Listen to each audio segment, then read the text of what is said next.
there's a few coordinates which, if we understand them, the world starts to be much easier to read, much easier to decode. One of them is that there is a network of interbreeding families going back to the ancient world who have, over this period, created a secret society equivalent, a secret society version of a transnational corporation.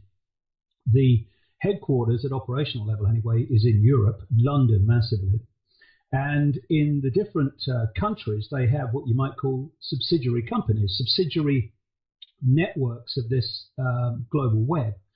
And their job is to manipulate that country's finance, politics, media at ownership level, etc., corporations, and the institutions that dictate the direction of society. So when there is a diktat, an order, if you like, from the center of the web, the headquarters, that this is the next phase of the plan, and this is projected forward a long way forward, not just a few days or a few weeks, we're talking decades and decades, then each of these subsidiary networks goes to work in their country to make it happen. This is why when I've been to about 50 countries now researching this and talking, and you see the same things happening around the same time, often justified, invariably, in fact, justified by the same reasons or problems. And also, sometimes even the legislation is worded the same. This is how it works. Now, the goal is a centrally controlled global Orwellian dictatorship, a global version of Nazi Germany, in fact. And they have certain techniques that they use, two particular techniques to advance this agenda of centralization of power.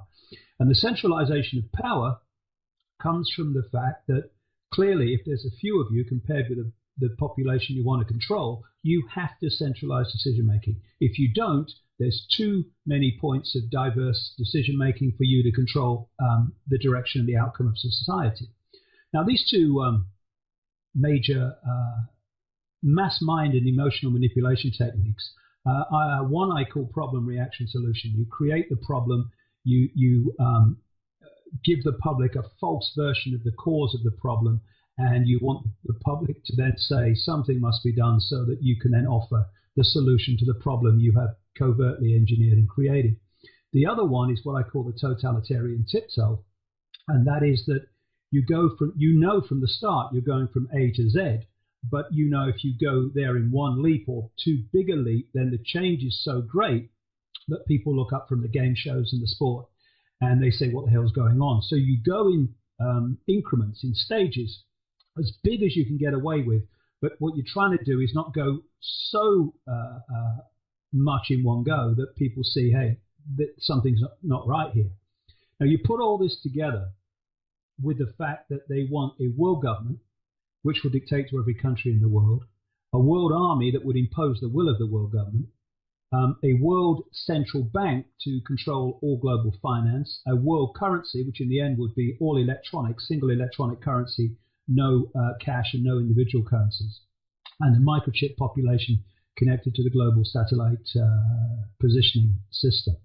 So if you take all that together and look at what's happening in terms of finance now, there has been a calculated engineering of a global economic collapse, which goes way back into the Reagan-Bush administration, and a common theme through that, through the Clinton years and through most of Boy Bush's years, and of course Father Bush's period as well, is a man called Alan Greenspan. Alan Greenspan is as public figures go, very, very high in this secret society network, because the real players in it are working behind the scenes. They don't put themselves on public display. And he orchestrated a policy through all those years as head of the Federal Reserve, a private cartel of banks that masquerade as the Central Bank of America. And key to that was constant deregulation, taking away all the checks and balances that stop greed, which of course dominates global finance and financial institutions, from getting truly out of hand. And what they did was take these checks and balances away, knowing that this primal greed that drives this financial system would then have a free-for-all, which is exactly what happened.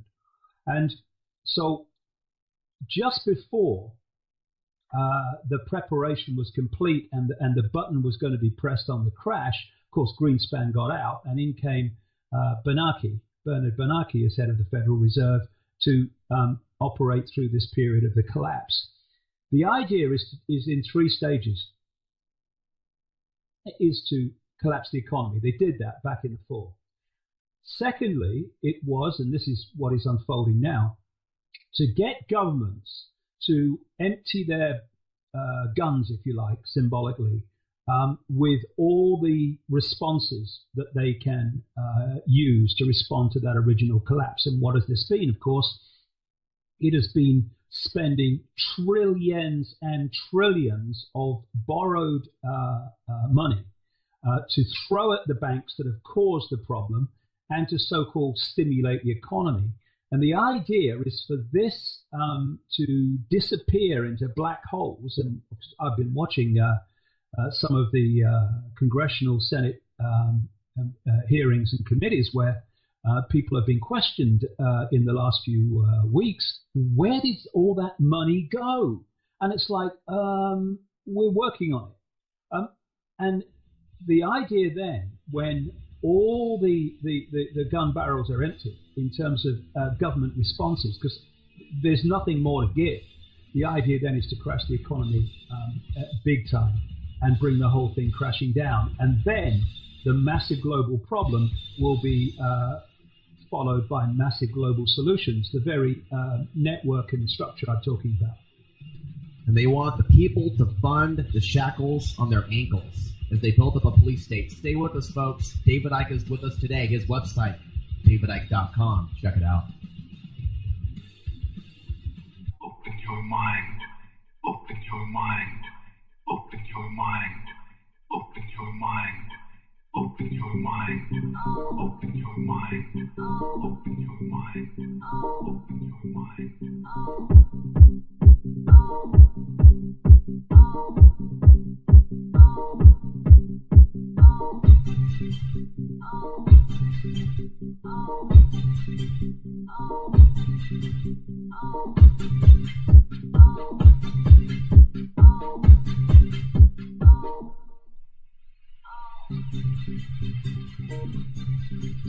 Change.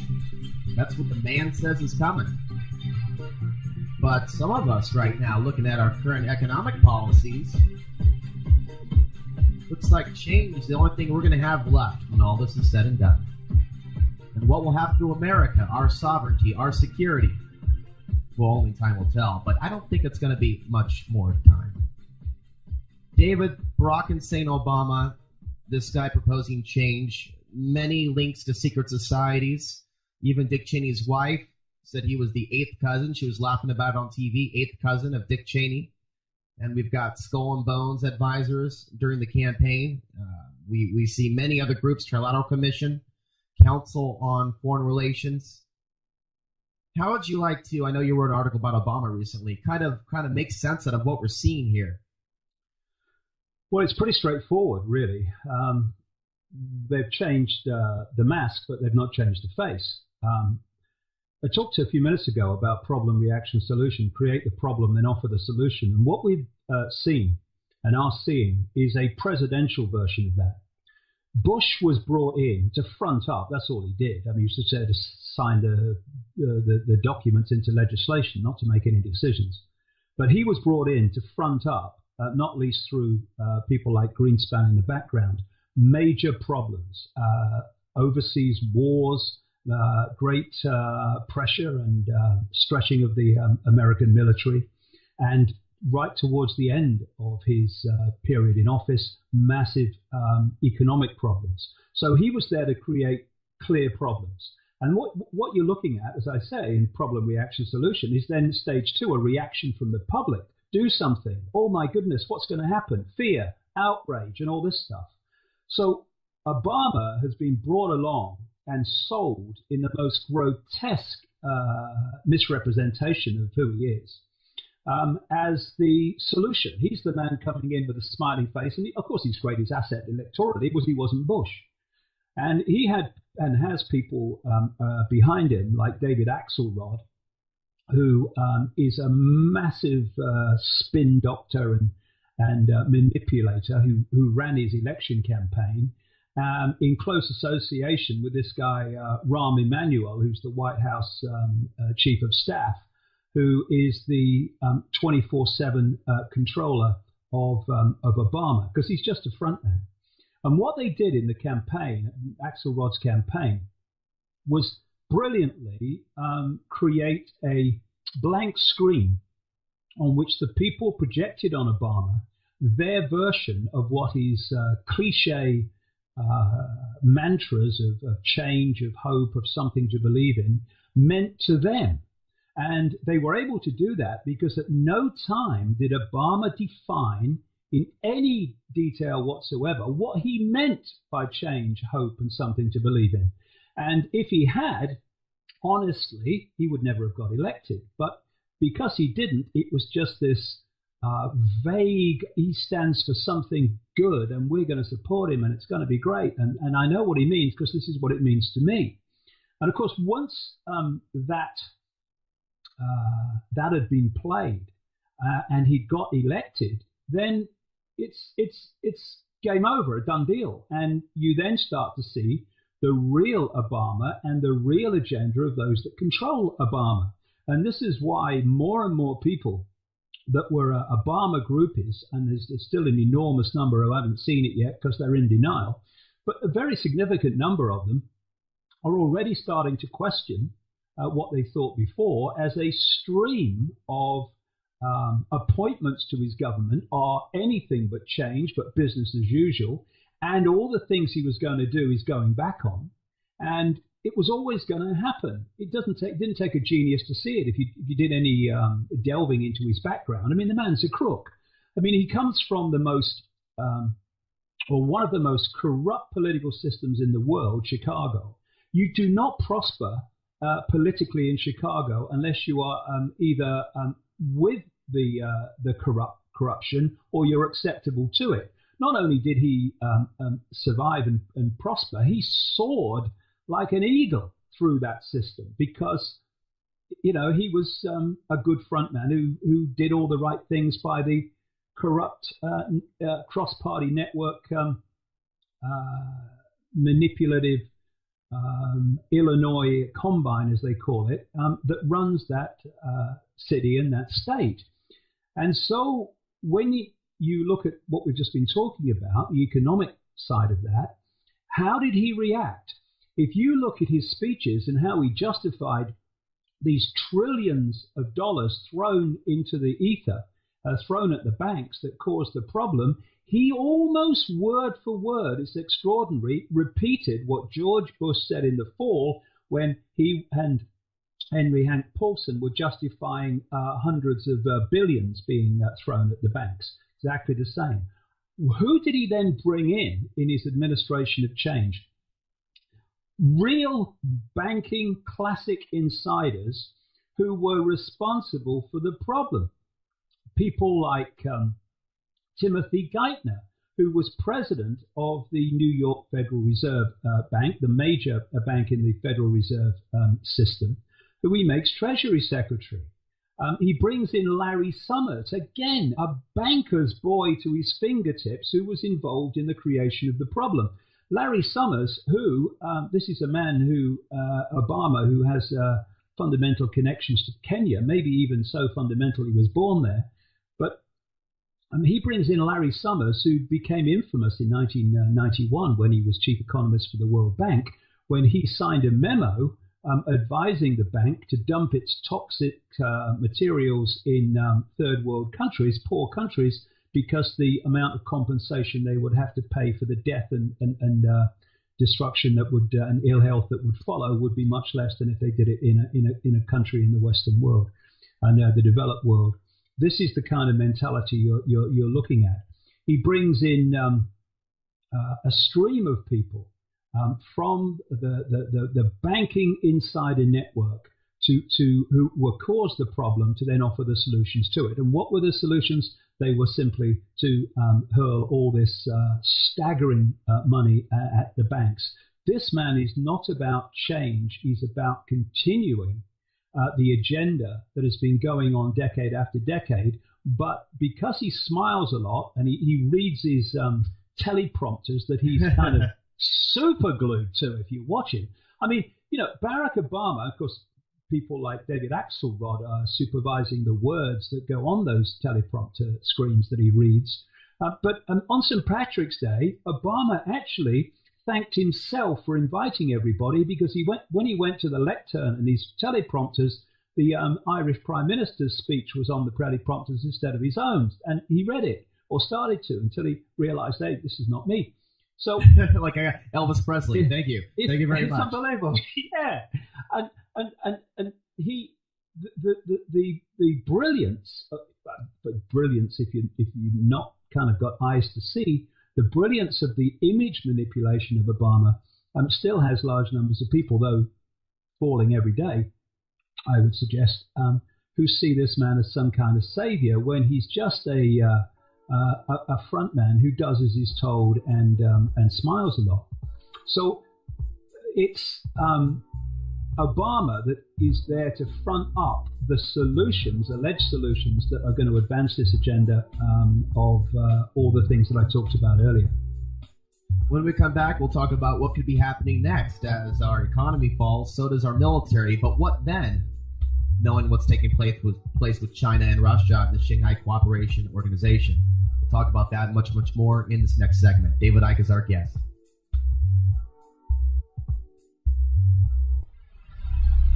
You are now listening to the Oracle Broadcasting Network, the home of cutting-edge talk radio.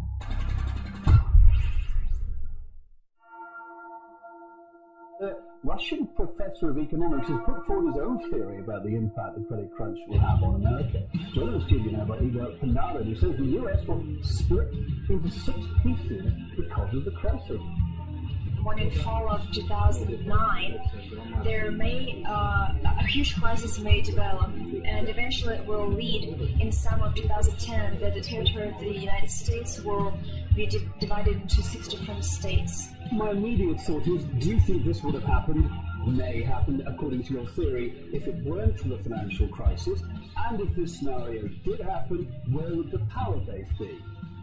Well, the main power base, there were actually 3 power bases on the territory. So, ladies and gentlemen, obviously this stuff is being talked about, the concept of the U.S. breaking up.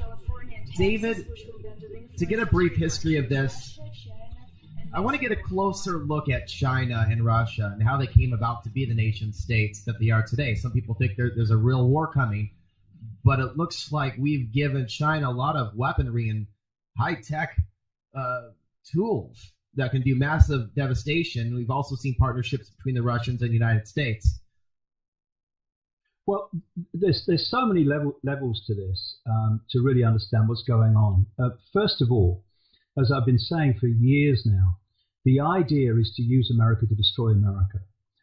Simple reason. Again, what we talked about earlier is fundamental for everything else that comes out of it. If you want a world government that is going to be the global dictatorship, you can't have superpowers. You can't have superpowers that have military and financial might enough to say no to what you are saying everyone must do. So the idea has been to use America militarily and financially to bring about the end of America. And I was interested in those little clips you just were playing about breaking America up into regions, because this is the idea. Under the world government, they want a series of super states: the European Union, the American Union, the African Union, which of course they already have, and the Asia-Pacific Union, maybe others too.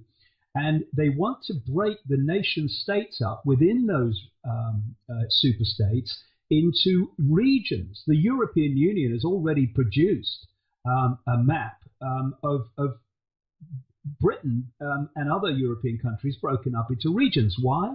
Because it de-unifies a unified response to the edifice of power above them. So the idea that you're talking about in relation to regionalizing America is absolutely what is planned. And to do that, of course, you need to create massive problems that you can use the change to be justified by. Now, in terms of Russia and China, again, we come back to what I talked about earlier, this transnational corporation type secret society global network. This spans borders, and while we, the public, see countries and names of countries, China, Russia, America, South Africa, whatever, they don't deal with it like that. These are different assets, different subsidiary companies of the global network. And so it's no contradiction when you understand it from that perspective that America would, from the public perspective, ludicrously be handing this high technology and other things and getting absolutely drowned in debt to people like the Chinese. I mean, the Russian Revolution, the Lenin-Trotsky Russian Revolution, was actually manipulated and paid for by the international bankers in the so-called West. The Mao Revolution was the same. I mean, this is not something that is happening within a country. It's manipulated from this through this central network I was talking about. And the idea is to bring these superpowers into conflict to break up the superpower position in the world, so that the world government then has total power to dictate from a central point. And I was told back in the 90s, I remember going on the Jeff Rench show and saying this in the 1990s, watch China, because I was told by a serious insider that the idea was that China would start to build up militarily, but it would more importantly start to build up financially, which of course now we can see, and that the idea was to bring China into a war that would be the Third World War of the three that were planned right from the start, to transform the world from what it was before World War I to what it is designed to become after World War III, which is this centralized global dictatorship. And just to interject briefly, if you look at the news from the last couple of years, we see information like China hacking into Pentagon, but the government not very concerned. We see articles from today where we're putting hundreds of billions of dollars into the war in the Middle East, but Obama is going to be cutting the budget for missile defense. Alarm bells are ringing. And in the future, a lot of people are getting guns right now, but they're not going to have the ammunition, and they're banning reloading. So we're not in a position to truly defend ourselves in the long term against an invasion, no matter how many guns are out there, because of the ammunition issue. So many different factors. And then you're talking about regions. They're talking about the Chinese mostly controlling, in the future, the West Coast. Cities, states like mine, Portland, Oregon, and there's Seattle and Washington, and the budget crisis with California. We could really see, David, couldn't we, the whole-on states go bankrupt and then giving territory lands, they're debating this now, over to China? Well, even in the ludicrous legality, I would say not law, but legality. I mean, what is legal is not necessarily morally lawful, if you want to use that analogy. China has at some point the right financially to come and say, hold on a second, you can't pay this vast amount of debt you have to us, so what do we get in return? Isn't it set up to be that way? Exactly it is. And this insider that told me back in the 90s about watch China, because that's where it's leading, was also telling me that they have fantastic technology and technological potential that has been developed, of course, through those long years of being a closed country, in which, and this is one example he gave, he said they have the ability to demanifest troops and remanifest them behind enemy lines. And he talked to it at the time, something you've just raised, about the fact that they will be moving in on taking over American land.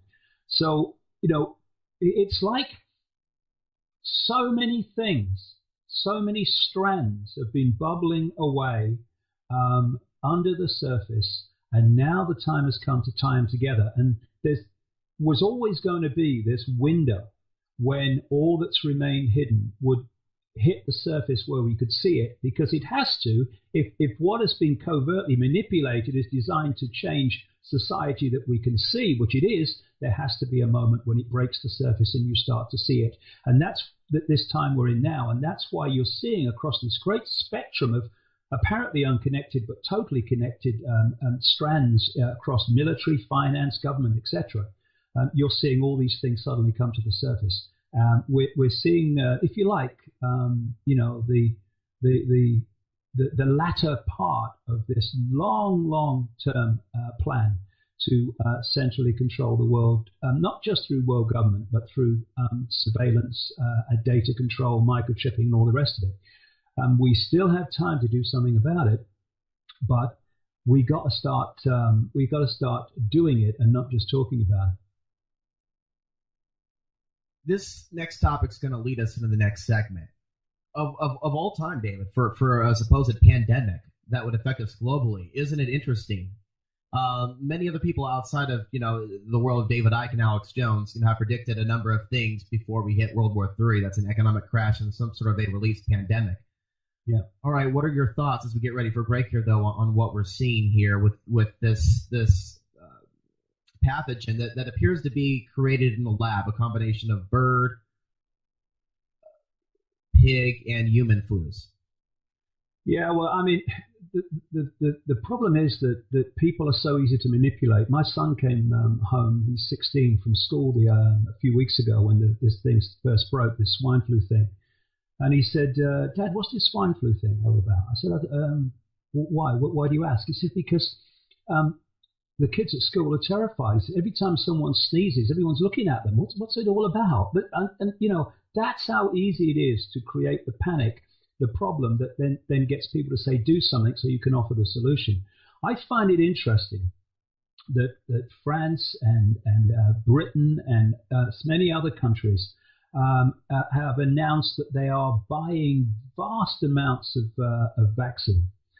And suddenly, I did a newsletter about this at the last weekend. Suddenly, you're starting to see this thing start to be talked about widely in France, in Britain, and other places. Compulsory vaccination.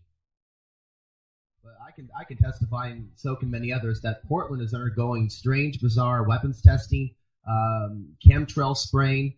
The Navy's doing drills. I don't know if you heard about that, David, over 4 states in our area, and it includes using electromagnetic weapons and depleted uranium, and surveillance, counter-surveillance. And there's more black helicopters now appearing in our city doing urban warrior training.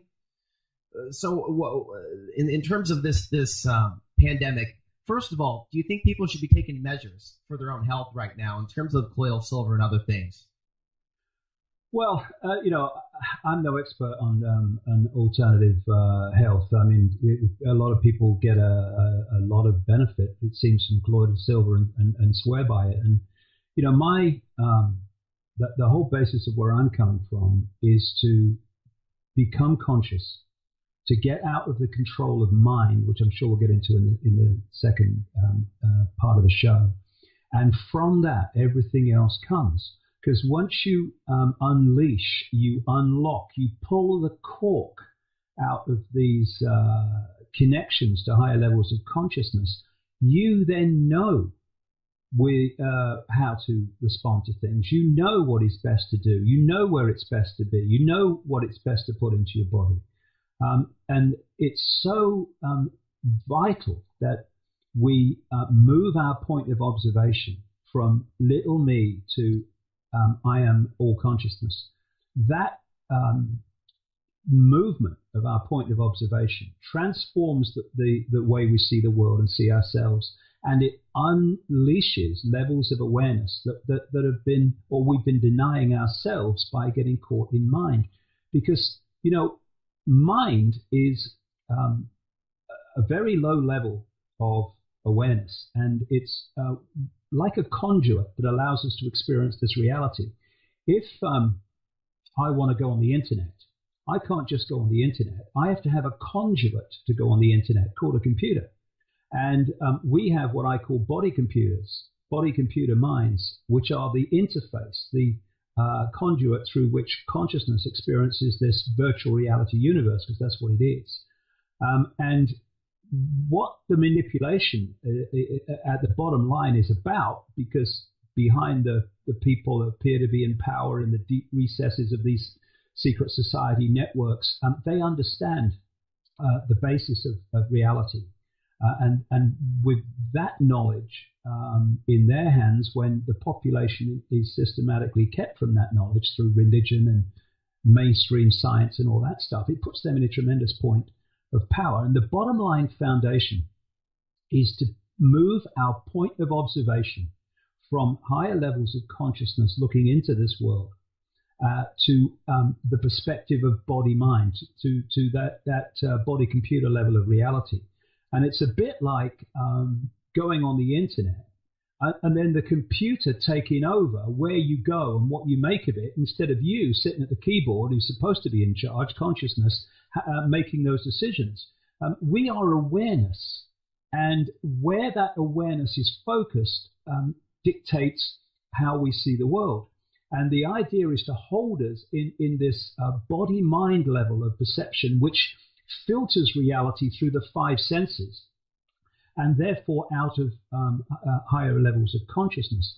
And once you are in this mind point of observation, you're looking through the five senses to get a fix on who you are, what's happening in the world, and all these questions. And you're looking through the five senses to what? To the information provided by the ludicrously called education system, through the mainstream media, through politicians, etc.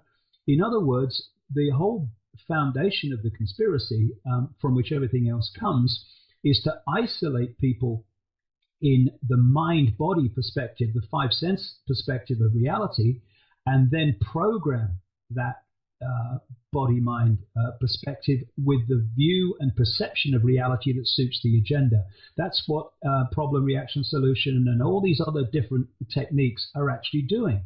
And the stuff that we have in food, the electrochemical poisons and pollution that we call food, is there, and genetically modified food also, is there to destabilize genetically, chemically, and electromagnetically the body computer system, so that it doesn't function efficiently as a receiver transmitter for consciousness. Basically, it's working on a fraction of its potential. On one level, the body computer system is electrochemical. And if you therefore destabilize that by the electrochemical shite that you put into food and drink, and into water supplies with things like fluoride, then you are basically putting big viruses in the computer so it doesn't operate correctly, and it gives us a distorted view of reality. It stops us thinking straight, and it destabilizes us emotionally. You know, one thing you said the last time we talked on Outside the Box, the television show, which is over at Google, at the very end, I asked what you thought we can do to prepare. And then I had to ponder your response for a little bit, because I was of the mindset of getting super prepared. And in a way, I still am. But not being so attached to the body computer and seeing ourselves as infinite consciousness. And that makes sense. That you also wrote in a recent article about, you know, the New World Order wants a violent revolution to create a bunch of fear and hysteria and panic. And a lot of people are being set up for a trap. Do you want to talk about that before we go out to break? Well, we're controlled through the reptilian brain. The reptilian brain, which is kind of in the brainstem area, is where we get the survival mechanism from, along other parts of the brain, but massively the reptilian brain, the R complex, as scientists call it. And it's where we get primitive emotional responses from, quote. It's where we get a desire for power over, it's where cold-blooded behavior comes from, no empathy with the consequences for others of our actions, and all this stuff. And if you look at all these manipulative techniques like problem, reaction, solution, people talk about mind control, and yes, that is certainly happens, and it's certainly something to big time address. But the biggest trigger are emotional reactions. That's what these techniques of manipulation are looking for. Problem, reaction, solution. He's not looking for a reaction of, oh, well, I'm going to sit down calmly here and I'm going to consider this, what I'm being told here, and I'm going to look into this and I'm going to investigate that, then I'm calmly going to make a decision. No. It's about, do something quick. And that's coming from the reptilian brain. And I've been talking and writing for a long time about the fact that there are entities operating just outside the frequency range of visible light, which is the only frequency range our eyes can access. That are entities that do take a reptilian form, and they are manipulating us through the reptilian brain, which they completely understand, because they certainly completely understand that genetics. And the survival mechanism is constantly on edge. It's constantly scanning the environment, looking for predators, looking for threats, looking for danger. So when you frighten people with viruses and pandemics, when you frighten them with war on terrorism and, oh my goodness, what's the next terrorist threat? That is all completely accessing people and manipulating them through the reptilian brain and the primitive emotional responses of survival, like fight or flight, when you face danger and you either hit the guy or run. So understanding the reptilian brain is to understand how so much, indeed Carl Sagan said this in a book about the reptilian genetics of the human body. To understand the reptilian brain is to understand fundamentally more about human behavior and human manipulation. And that's where we're going next. Stay with us, folks. The Nature of Reality with David Icke. Hour 2, up ahead.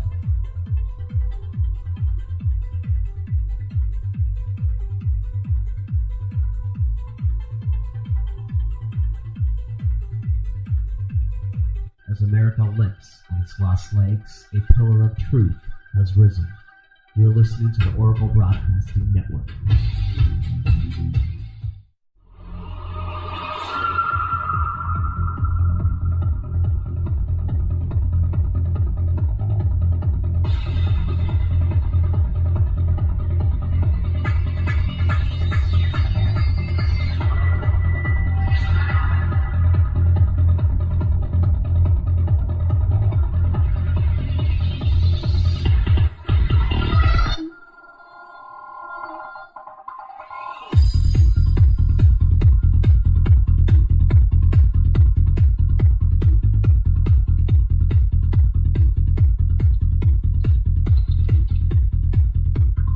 An interesting book came into my life recently called The Holographic Universe by Michael Talbot.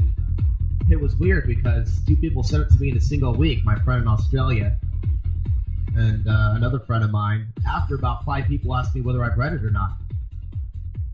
And I guess it took that many people to tell me about the book before I picked it up. And David Icke also goes into a lot of the stuff, and he references this book in his book, Infinite Love is the only thing that's real, everything else is an illusion.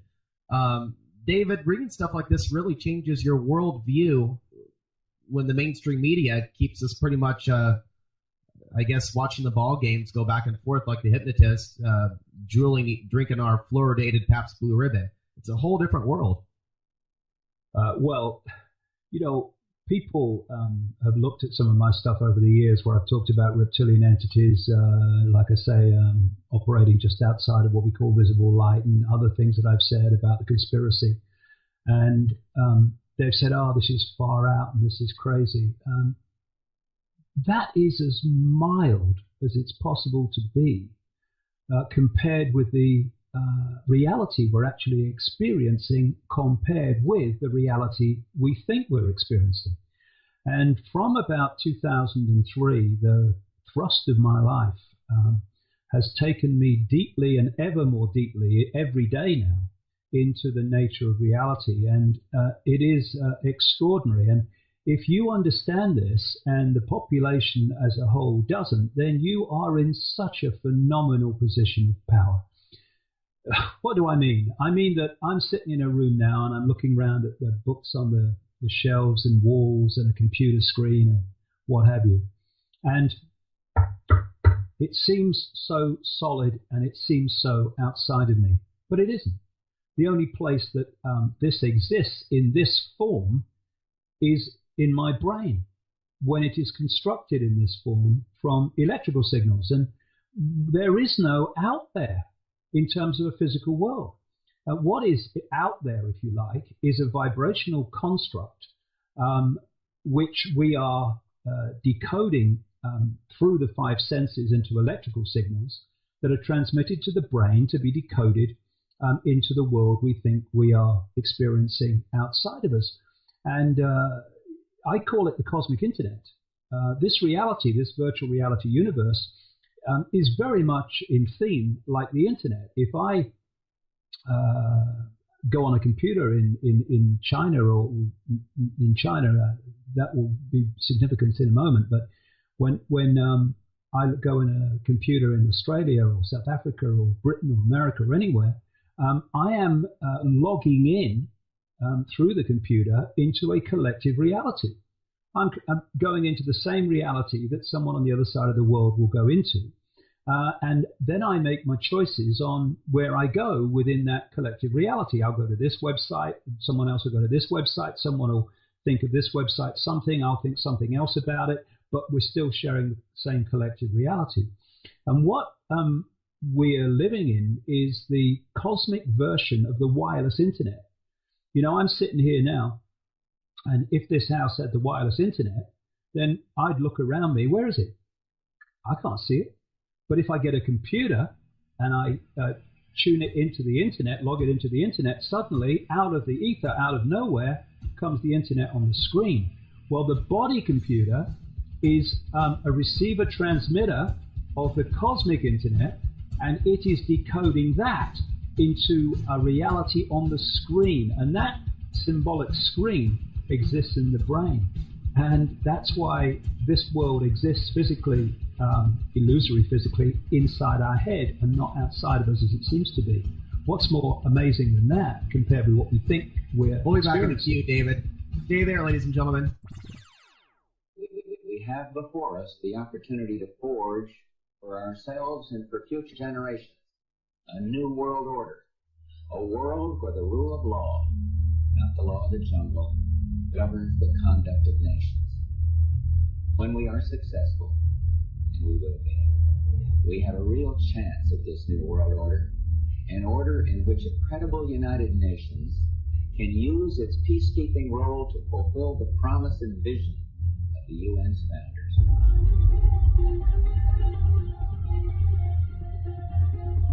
A new world order. Welcome back, ladies and gentlemen, to Your World Today. Our guest today is David Icke, davidicke.com.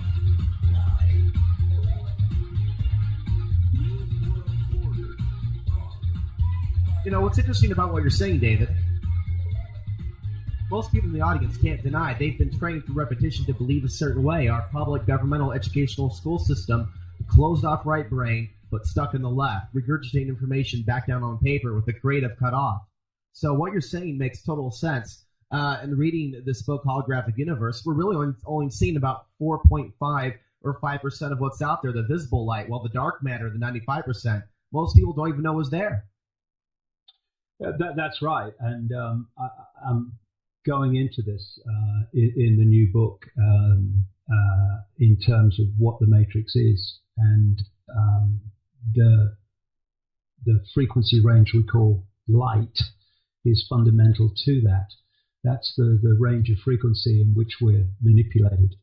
And, of course, how we interact with energy, how we interact with these various expressions of radiation, electromagnetic radiation, etc., fundamentally affects us mentally, emotionally, and physically. Now, consciousness can overcome anything, but it's far more powerful than these forces of manipulations, forces of control.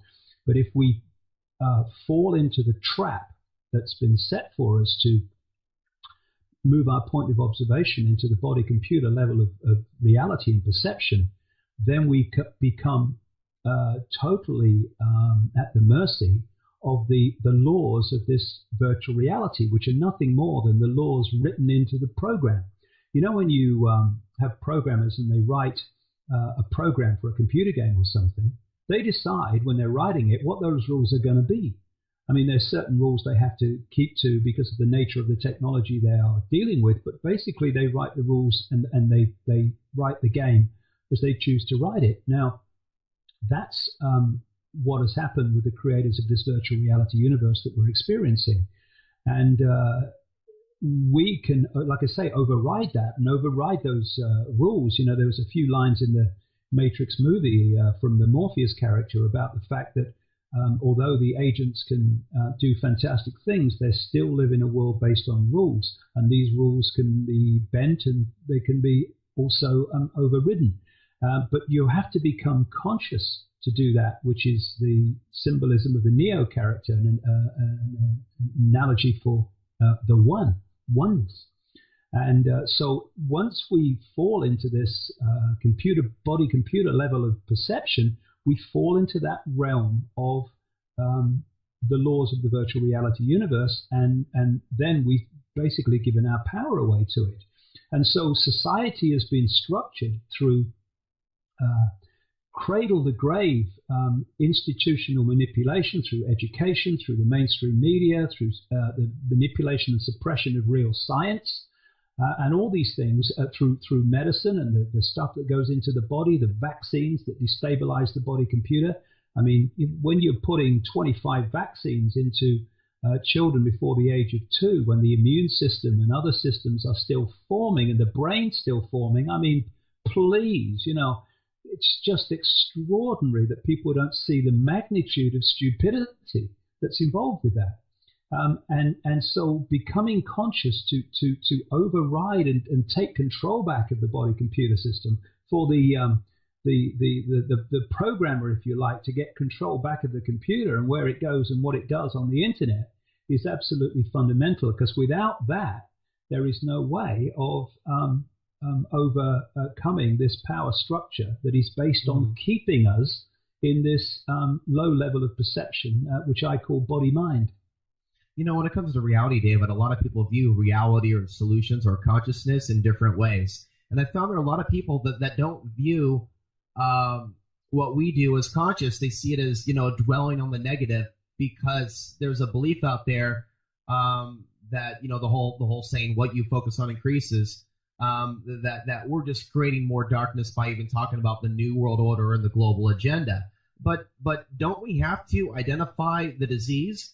Don't we have to properly diagnose the problem if we want to come to a really suitable, effective, powerful solution to change our reality into one that we really want? Well, I think you're talking about the New Age mentality and offshoots of it. And I call the New Age in one of my books the last cul-de-sac before the gold mine. And I think it is, because when you are breaking out of traditional mainstream religion and you're also rejecting the mainstream science version of reality, then you are in great danger of beginning to understand what you need to understand if the trap is going to be overcome. And so there is the cul-de-sac called the New Age, which is designed to entrap people who are getting too close to rejecting the general run of the program. And what happens, and again, we're back to mind. One of the things I think it's important to stress is that mind expresses itself in many, many ways, this body-mind level of perception. The same mind construct which manifests as a Wall Street banker can also manifest as a New Ager. They might be coming from different directions and apparently different perspectives, but they're still stuck in mind. And mind is always looking for ways to protect its preeminence, to protect its control. And it's feeding us perceptions to stop us breaking out of that into consciousness. So, for instance, if you are getting too close to becoming aware enough to break out of mind truly into consciousness, then it will start telling you that to go in this direction is negative, and it will start telling you that some Ashtar command is going to come in a spaceship and save everybody. If you are someone who wants to break out of the mind belief systems of family and religion, it will tell you all the consequences for doing that. Oh, what will your family think? What will the people down the bar think? What about the people at work? People will say you're crazy. You can't do that. You can't walk away. You've got a mortgage. You've got this. You've got that. You must conform. It's not right. So the mind is constantly feeding us these beliefs and these guilts and these misunderstandings to hold on to its preeminence, because the body computer system, the body mind conduit, is not like a computer that I'm looking at my desk now that only reacts to data in the way it's programmed to react. It is biological. It is an energetic computer system which has a form of awareness. They can therefore respond and think and make decisions. It's that which is constantly chattering in our head 24/7,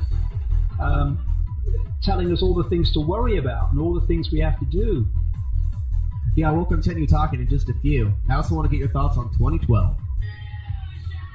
And there's consciousness in Amy Allen's lyrics. I Start a Revolution, her message to the children, is the reason why they took her off MTV. She said revolution too many times, David, so they took her off.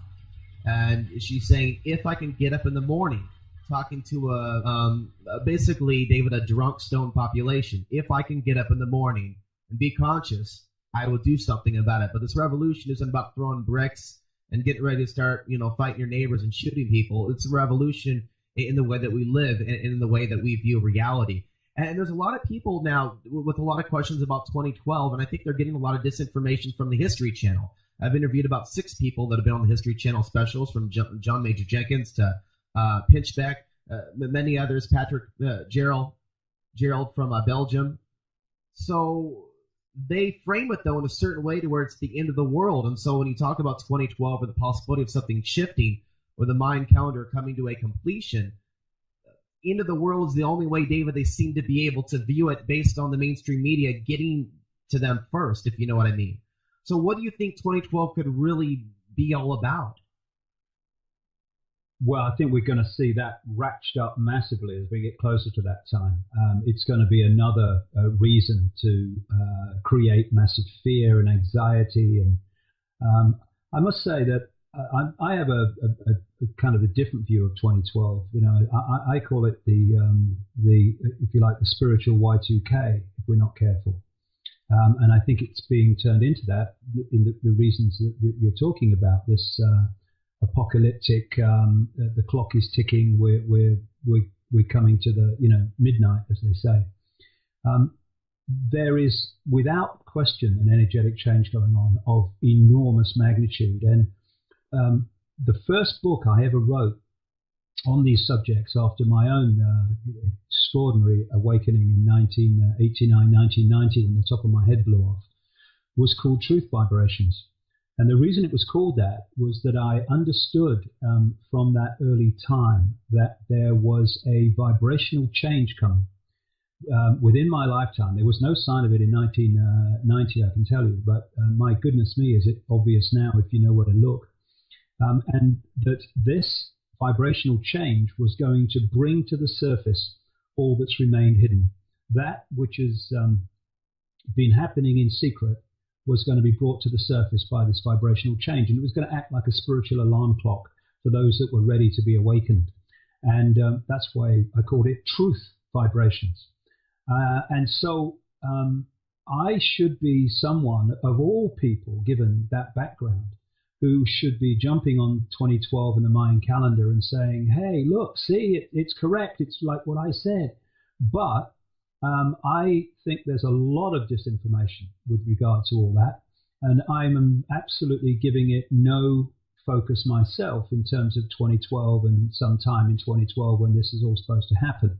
What I am focusing on is the fact that there is a extraordinary energetic change happening which is, as your article points out that I've just been looking at, is manifesting as strange things happening in the sun, strange things happening energetically all round.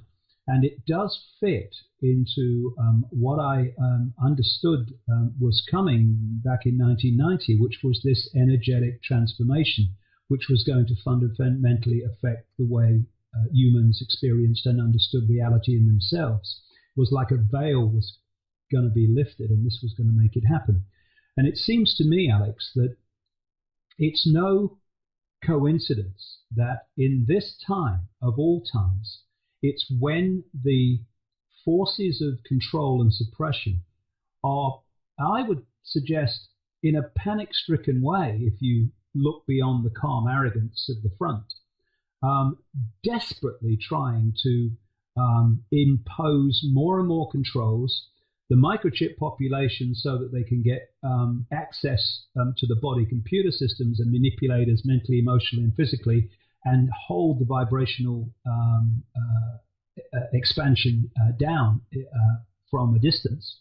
The way that they are using and planning to use HARP, which I feel strongly in some way interrelates with the chemtrails, in an effort to create like a sub-reality in the lower levels of the atmosphere where we live in and we experience, so that there is a mass of communications to the individual and collective human mind, David, to throw us off the path, to throw us off the awakening that's going on.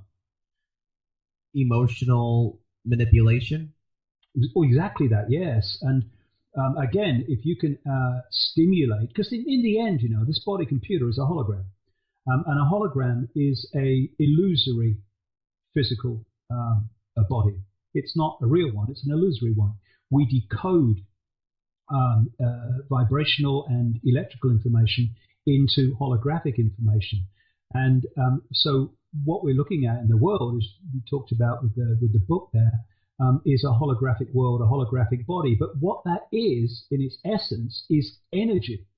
And if you can manipulate that energy, you manipulate all levels of that energetic construct. 1 and 2 levels of it are electromagnetic and chemical. So you are affecting people emotionally. Just take a simple example. People take certain poisons and certain drugs which access the body computer chemically, and they have transformations of their emotional state. They can go wild. They can go wild with guns, like some of these people on Ritalin and these other mind-manipulating drugs they give to young people. They can go into mass depression, like some people do when they've been poisoned with mercury, etc. So you can access the body computer, which is multi-level, chemical, electromagnetic, energetic, holographic, from many different access points. And one of them is through radio waves, radio transmissions on the frequency that will sync with the body systems. And that's massively what HARP is about, bouncing radio waves off the ionosphere and bathing this lower level of Earth reality with a mass of instructions and confusing information to destabilize and to misdirect the mind-body-computer level of perception. Again, if you're coming from consciousness, you override that. But if you're caught in the body-computer, body-mind level of perception, then you're caught in this web. And of course, I said to someone once, how do you affect all the fish? You affect the sea, then you affect all the fish. You don't have to affect every individual fish and go around manipulating them all. You just manipulate the ocean they're swimming through. And what needs the symbolic ocean we're swimming through? It's energy. It's electromagnetic fields. And this is all building up. All the things they're throwing at us, all the additives in food and drink, which, again, as I said earlier, destabilize the body computer system, put viruses in effect on a chemical and electromagnetic level. All this together, because again, connect the dots, all this together is like a massive defense system against this awakening that this energetic change is bringing about. It's the irresistible force against the immovable object, except the immovable object, the manipulation, is not immovable. And there's something else, David. You don't think we're alone here, and that there's a non-human intelligence running the show. We're going to sum up those ideas in this next segment. This is going to be very interesting, folks. Stick around. David Icke is our guest. His website, davidicke.com. You are now listening to the Oracle Broadcasting Network, the home of cutting-edge talk radio. And I'm not so sure it is just men. It seems as if there is a force that we can't identify. It's beyond the Bilderberg Group, CFR. A lot of people think this is the elite, but I think it's as far as we can see, it's like rats in some scientific experiment where they're scraping to get out of the cage, kind of like the allegory of the cave. But really, they can only see so far. They can see the shadows on the wall. You know what I'm saying? They can only see just one piece of it. I wonder what else is out there. We're going to kind of sum up your ideas here and into what you've been researching and what's in your book, Children of the Matrix, for example. Yeah, well, in the new book I'm writing now, I'm taking all of this stuff and everything we've talked about tonight really massively forward, because some amazing insights are coming to me every day now. But in terms of this web, this web can be symbolized like a spider's web. You've got the spider in the center, this global web, and the different strands in the web are different secret societies, organizations, corporations, whatever. And the closer the strand, the organization, the secret society is to the spider, the more exclusive and secretive it is. And as you come out from the center of the web, you then start to hit organizations like the Council on Foreign Relations, the Trilateral Commission, that do officially exist and start to interact with mainstream society and mainstream politics. But each strand, including the outer strands like that, or through this web, you can create great secrecy because you're operating on the need to know technique, where people are only given the information they need to know to make their contribution to the web. They don't have to know what the whole web's about, or even the spider exists. And for many, many, many years now, and I went right out on a limb with this initially. When I first came across the reptilian entities operating just outside of visible light, who were manipulating human society, I went into the internet, and I got a net find engine, and I put in variations of reptilian extraterrestrials, reptilian this, reptilian that, and I can tell you a handful of pages came up. You put them in now, tens of thousands of pages come up, and more and more people are beginning to talk and write about this. These bloodlines, these interbreeding families, come from the interbreeding of these entities with humans way, way back. Not just the interbreeding either, the genetic manipulation of humans in the far, far ancient world. The human form in general was manipulated and genetically changed. And indeed, when you read articles about people who have studied human DNA, they'll tell you it's very clear that there has been a splicing job here, and it's not actually got to its present state, quote, naturally. And what they've done, because the body is a body computer, which is a receiver transmitter of this cosmic wireless internet we call the virtual reality universe, or I call it that, they have manipulated the body computer genetically so that it receives a much narrower band of frequencies that it can decode than it did before. So if you're in a room with a cat, for instance, it will react to empty space, or what appears to be empty space to us, and we'll say, what's the cat doing? That was so silly, there's nothing there. To the cat, there is something there. And it's my feeling that at one time, humans had a frequency range of a decoding potential where they could see these reptilian entities. And this is why, if you look at the ancient accounts, they talk about them. They talk about seeing them. They talk about and describe them.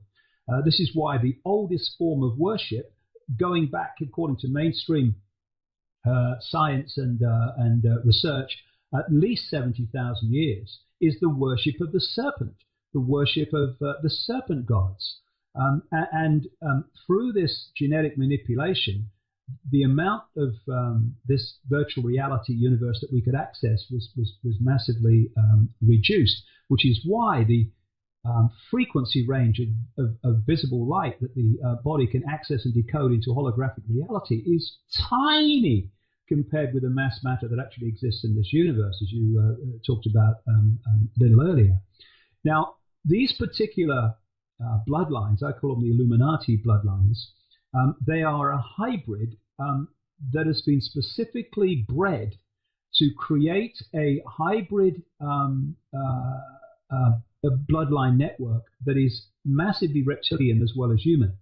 And what this creates is a resonant field, because everything's in the end energy, that has a vibrational compatibility with these reptilian entities that is much greater than the general population.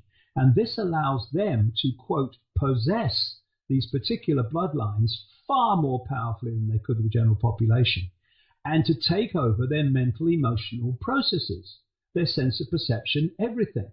And so when the secret societies manipulate these bloodlines into positions of power around the world in the various countries, what they're manipulating into power in truth is a vibrational conduit vehicle for these reptilian entities just outside of visible light to manipulate this world while we think we're looking at humans. If you could tease a wider visual frequency range and see what's just beyond the physical that you see through the five senses, you would see entities behind these world figures that are anything but human. And so they are manipulating human society through apparently human elite families, but actually they're just vehicles. They're like empty shells which these reptilian entities could control and manipulate. So you've got reptilian entities controlling China, Russia, America, Britain, all over the world, but they seem to be different physical bodies because our body computer can only read visible light, so that's the level that we read. But behind them is something very, very different. And we can trace the network by the symbols that they use. Yes, they have a range of symbols that they use, which I feature heavily in some of my books. And interestingly, you see, the reptilian brain communicates through visual images. So these symbols are communicating to what? The human reptilian brain. This is why they put so many symbols on display. It's not just for fun. Hey, we put our symbols on a display and they won't know what they mean. What a hoot. Those symbols are actually speaking to us through the reptilian brain, which speaks our body machine communicates through images. So our excuse me for interrupting. So that's no problem. The body matrix machine might be remembering via cellular memory, if you will, within the body, symbols it may have seen before in the past, ancestors or things of that nature, perhaps a memory of. Well, again, it's very important that we never lose sight of the fact that in the end everything is energy. Everything is vibrating energy to different frequencies. These are frequency fields which we decode into forms and objects. So when we're looking at these symbols, Alex, what we're actually looking at is an energetic field that carries information. Everything is information.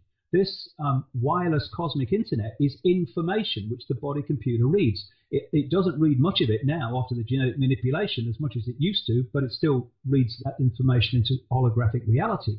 And it's the same with these symbols. Those energy fields that we call symbols of goddesses and serpents and flying dragons, all these things they use and many more, the obelisk and what have you, they carry information. They are information fields, and therefore we are reading them. And most of the levels that we're reading them on, Alex, is below threshold, below what we call the conscious mind. If only it was a conscious mind. And so we're being affected by it more fundamentally than ever we understand. It's not just a symbol, it's an information package which communicates with us. In the last segment, David, let's talk about the future. A new way to perceive the world, a different way of doing things. Like Einstein said, insanity is doing the same thing over and over and over and expecting different results. Exactly. We intend to go a different route. Stay with us, ladies and gentlemen. David Icke, davidicke.com. Bookmark it. Without a doubt, something significant is about to take place on the planet. And we can only go forward. We can't look back. We can't turn this car around. We can only change the direction that we're going. It's a matter of which path we're going to be on. But that is up to us. Free will. David Icke, one of his chapters in Infinite Love, is the only thing that's real. Everything else is an illusion. One of his chapters is entitled Logging Off.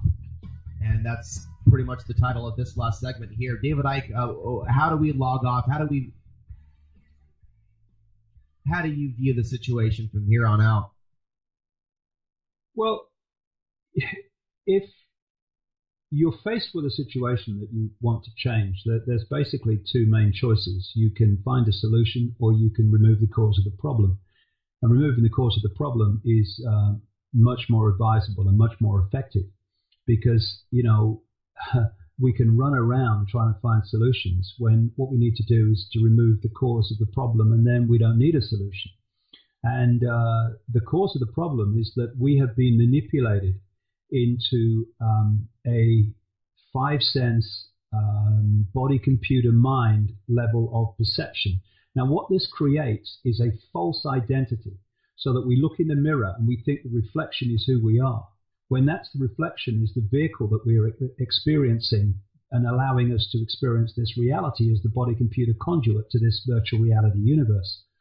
And if we come from that level, that false self-identity, we are going to think in terms of limitation. I can't, I have no power, little me, what can I do? And therefore, we're going to look to others to protect us, to tell us what to think, and all the rest of it.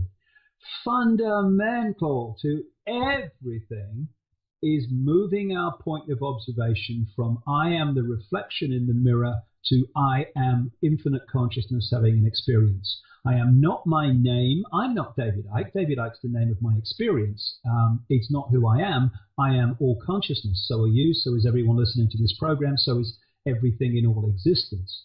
So once you move that point of observation, your life starts to change. You stop thinking in terms of I can't, you stop thinking in terms of limitation, and you stop thinking in terms of fear, because consciousness and awareness of itself has nothing to fear. And one of the things I say to people is, when you're in a situation, ask yourself, what would consciousness do? And would consciousness riot because of something it doesn't like? No. Would consciousness fight a war? No.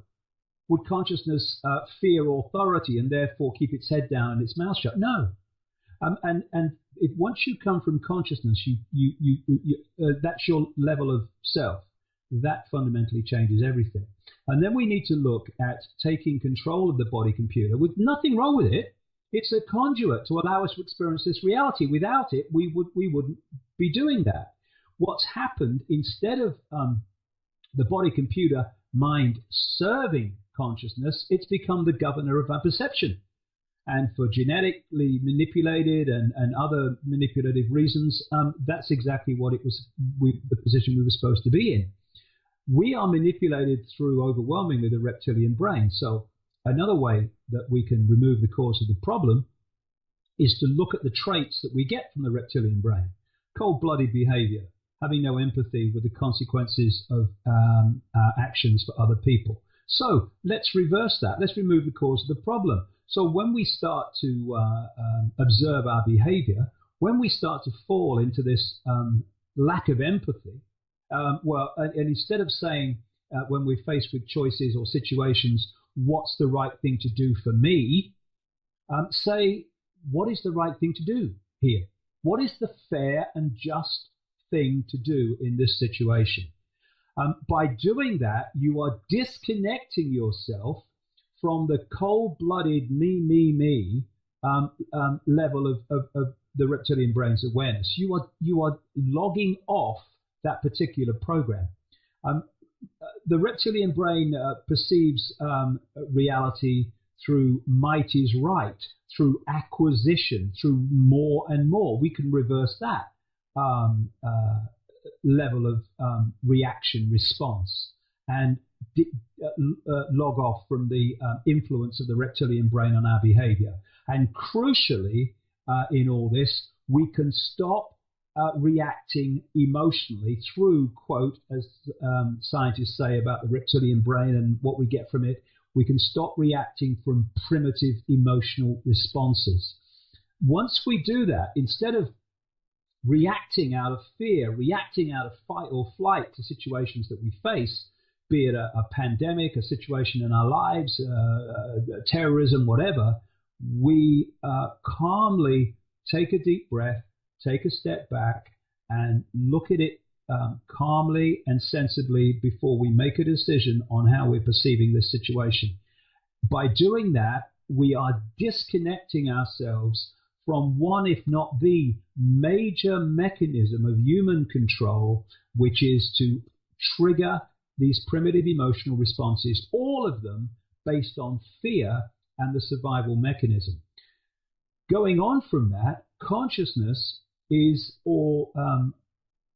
always has been and always will be. Consciousness doesn't die, just as we don't die, we withdraw from the body computer. That's what we ludicrously call death. It's like if I'm sitting here when I finish this interview, I'll shut the computer down and I'll go off in the front room. Symbolically, I've died because my computer has its life force has been switched off, and me, consciousness, has left the room, has left the reality. So consciousness doesn't die. Consciousness is eternal. Consciousness is all possibility, all knowing. So from that point of view, what do we have to get caught in these survival responses for? We have nothing to survive because there is no death. And the fear of death and the survival mechanisms manifest in so many ways and trigger control through the reptilian brain. Fear of death is the classic. Oh, doctor, save me. That's why we give power to doctors and the medical profession and the transnational drug cartel. It's because we have this fear of death. Fear of financial problems, fear of losing your job, fear of losing your partner, fear of what people think of you. All these are expressions of the survival mechanism which allows access to our reality and behavior responses through the reptilian brain. So, again, deep breath. There's nothing to survive. And consciousness, if we access it and flow with it, and I know this from my own personal experience, will always provide what we need. No need to worry about it. No need to panic. No need to, oh my goodness me, what's going to happen? Flow with it and know that what you need will come when you need it. Took me a long time to relax into this, but after a while of going to the brink in my life on so many things, when it was almost about to collapse, and right at the moment it was about to collapse, the cavalry arrived in some form, and eventually I took the hint and I thought, this is telling me something. And what is it telling me? No need to worry about anything. And I stopped worrying, and my goodness me, how that disconnects you from these primitive emotional responses which control us. Yeah. You become laid back and at peace with self and at peace with the world. So I'm dealing now with all this real challenging information on one level and all these things that are going on, but I am as calm as you could imagine. I have no fear of it. I have no panic of it or anything, because I've gone into this space of everything will come to me as I need it, and I'm not going to worry about the future. I'm just going to live in the now. And that's another key thing, the understanding that there is no time. Everything happens in the now. People say, but there's a past. Okay, what happened? Where are you when you think of the past? Oh, well, I'm in the now. Yeah. Where are you when you think of the future? Well, I'm in the now. Yes. The past and the future are mental constructs which we experience in the now. And if we get pulled into the past of guilt and what if, and we get pulled into the future, oh my God, what's going to happen? I gotta, then we're not living in the now, and therefore we're not